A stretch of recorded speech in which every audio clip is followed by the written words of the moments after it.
And I'm sure you'll remember this one, Fran. We went on a riverboat cruise. They had chicken. That says chicken and fowl. So, no Schlitz.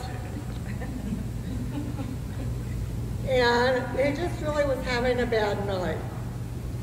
And we went ahead and ate. Ves wanted to get pizza. But when we sat down, I don't know if you remember, I do. to make his evening better, Francis husband was there. And he goes, You know, but it was just, Yeah, it was just. he sat down, Ves came back and sat down next to my first husband. Yeah. And he was on the boat, trapped on the boat. And it was just made the whole evening. But Karen had to put up with him because he would stay up half the night and then not get much sleep and then go to work and be in a horrible mood. And she was the one that bore the brunt of that for all those years. So I gave Ves a pretty bad time. Like I said, he was a unique person. And another time, oh geez, it was after the riverboat cruise. Ves was at our house for some reason. And I was married to someone else at the time.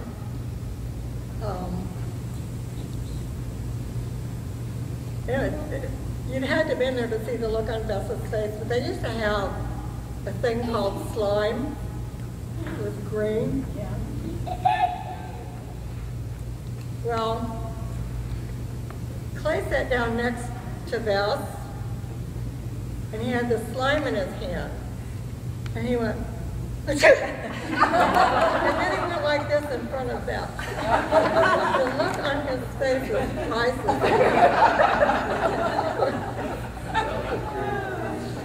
But I met him right out of high school, and we had some pretty bad times together, but we became friends. Let me make a comment. I really don't need this, but I met Ves on the golf course when I was 40 years old already, and I was just learning how to play golf. And Ves liked to bet. In fact, he never met a sporting event he didn't bet. And when he bet, he never wanted to lose.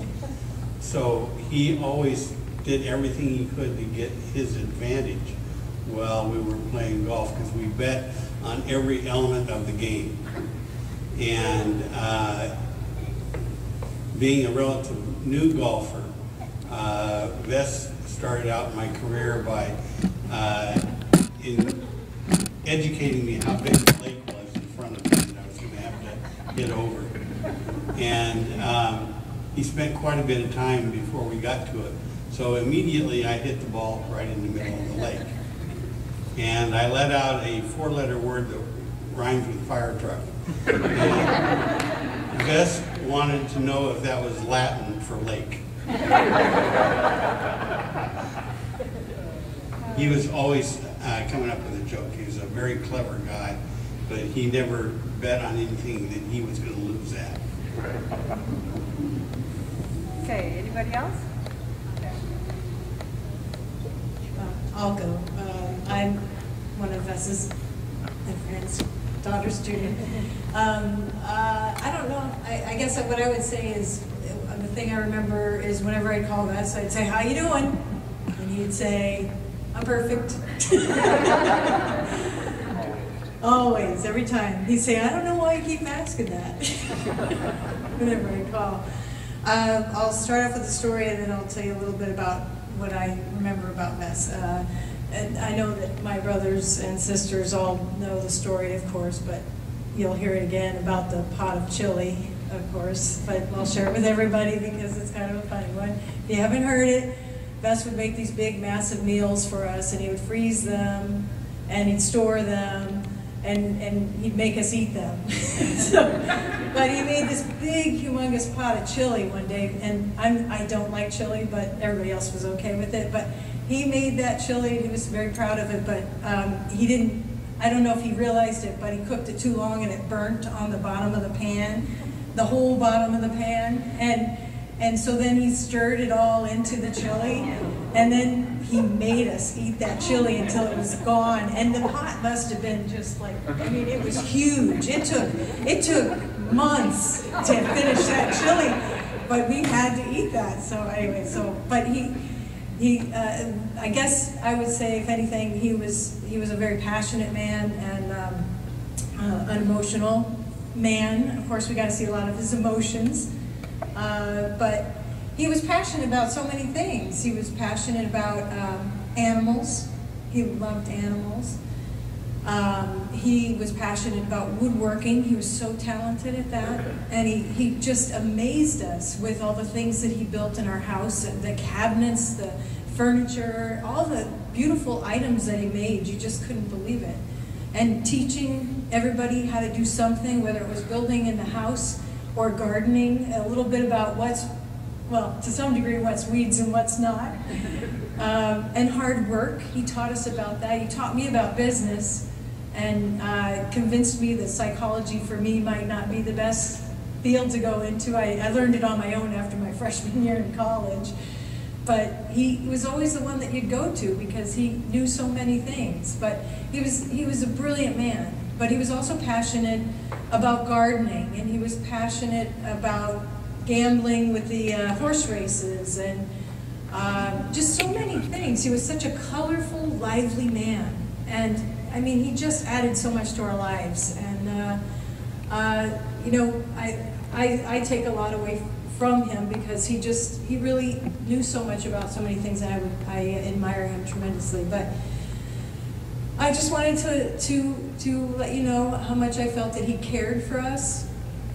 I mean, he obviously took in all of us, you know, kids, and did such a nice job of making such a wonderful home for us. And if anything he was passionate about the most, it was probably creating happy memories for all of us and good times. I mean, we had so many fun times together as a family, and I love him for that.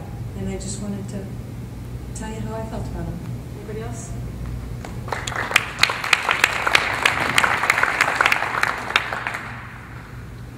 My name's Bill Beaslak, and this is my wife Nancy.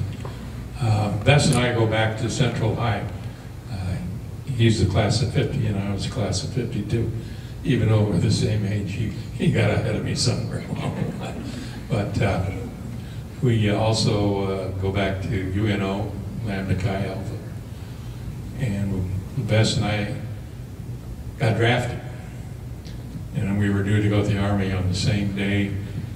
I had happened to be in the Army Reserve and I had a little rank. So I said, I'm not going to put up with the draft, I'm going to request active duty.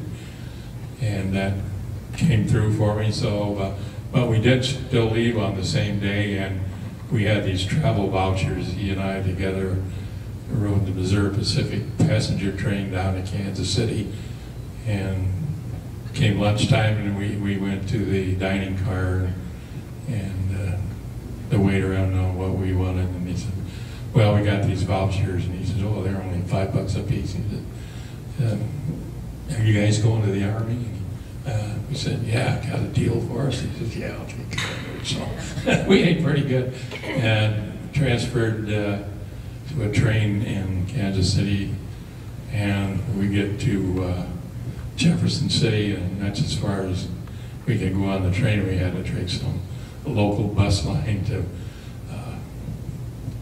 the Fort Leonard Wood, and we got to this little town of Waynesville, which is right outside the gate of Fort Leonard Wood, and Ves was adamant, is we're not going in there until midnight, and that's, you either show up by then or you're in trouble. So we were in some bar shooting pool and drinking beers until it was about 11:30, and I said, Ves, we gotta go or we're in big trouble. So we took a cab and got in under the wire. But he ended up, I think I was in Company A and he was Company D. And we used to go visit each other when we had a chance. And one day I went to see him, and they said, well, he's not here anymore. I said, what do you mean? Well, he got recycled. He had to spend a couple of days in the hospital for some reason. So they shipped him off to some outfit that was 2 weeks behind us. So he eventually ended up in Fort Dix. And I went to Fort Davis, Massachusetts. He was in the Signal Corps, and I was in the Army Security Agency. And he went to Panama, and I went to the Philippine Islands, and we sort of lost track of each other for a while until I got home. And he ended up working at Paxton Mitchell. I worked at Fuchs Machinery and Eaton Metal Products. And we used to go to lunch. We had a friend named Bob Soglow, and I even managed to deal quite a bit with Western Electric, and Judy's dad was a big tuna at Western Electric, and I introduced her to, because I was dating a friend, so I introduced her to the Ves. And we kind of lost track of each other once in a while. And, he was the best groomsman at my wife and I's wedding. I got a call from Ves last fall, and I hadn't heard from him from a long time. We knew what he was doing because good friends of ours lived next door to Duke, and he said, yeah, he's back east. And I did get this call from him, and he had a little problem speaking. Never explained why, but, well, you know, he's my age. You know, I'm 78, and he's 78. We're, you know, we probably both have a problem speaking, but didn't think anything about it. And he sort of indicated he wanted to come back to Omaha and visit. So I said, well, I'm here. Look me up. You know, we'll talk about old times. And that's the last I had in contact with Ves. But I'm sure he did all those things that the rest of his life that we knew he did. We were together. I know he liked bet on things. He liked food, drink, smoking. And we all had a good time back then.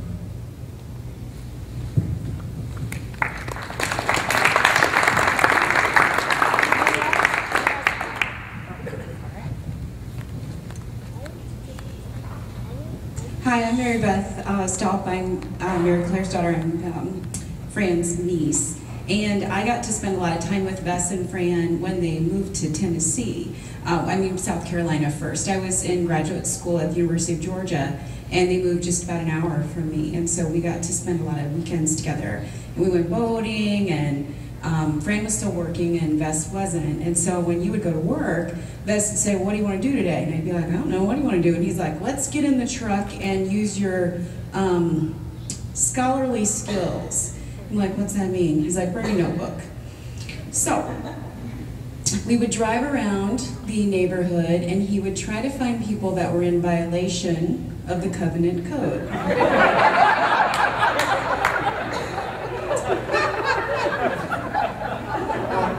And then he said, don't you have a camera? And I said, yeah. And so then we started documenting that. So in many ways, he was simply recognizing skill and encouraging, you know, one to develop one's skills, and that was wonderful.